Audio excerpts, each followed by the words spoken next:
নমস্কাৰ। বহাগী ধাৰাবাহিকৰ আজি নিশা আহিবলগীয়া 225 নম্বৰ এপিছডৰ প্ৰমো ইতিমধ্যে মুকলি হৈছে।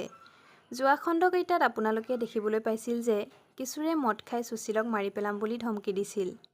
আজি খণ্ডত আপোনালোকে দেখা পাব পৰীয়ে কান্দি কান্দি শাহুৱেকক ক'ব মাক দেউতাকে নিজৰ সন্তানটোক বিপদৰ পৰা আঁতৰাবলৈকে চায়। অন্যহাতে স্বৰ্ণালীয়ে বিয়া হৈ অহাৰে পৰা নীলমৰ মাকে কথাই প্ৰতি স্বৰ্ণালীক অপমান কৰে আৰু মাকে ঘৰ এৰি যাবলৈ ওলায়। তেতিয়া স্বৰ্ণালীয়ে কয়, আপুনি নাথাকিলে এইখন ঘৰ হৈ থাকিব জানো? তেতিয়া নীলমৰ মাকে কয়, কিয় তুমি আছা নহয়? অন্যহাতে ৰিচাই অকলে অকলে বহি কান্দি থাকে। তেতিয়া ৰাজা আৰু মাক আহে। ৰাজাই ৰিচাক সোধে, তোৰ কি হৈছে মোক কচোন?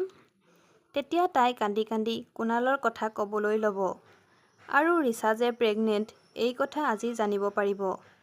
অন্যহাতে নীলমে স্বৰ্ণালীক ক'ব, মাক কথাত বেয়া পাই নাথাকিবা, মায়ে সেই একেই কথাকে ধৰি আছে। এই সকলোবোৰ আজি খণ্ডত দেখা পাব। আৰু যদিহে আপোনালোকে ভিডিঅ'টো চাই ভাল পাইছে তেনেহ'লে চেনেলটো ছাবস্ক্ৰাইব কৰি ভিডিঅ'টোত এটা লাইক কৰি দিব। ধন্যবাদ।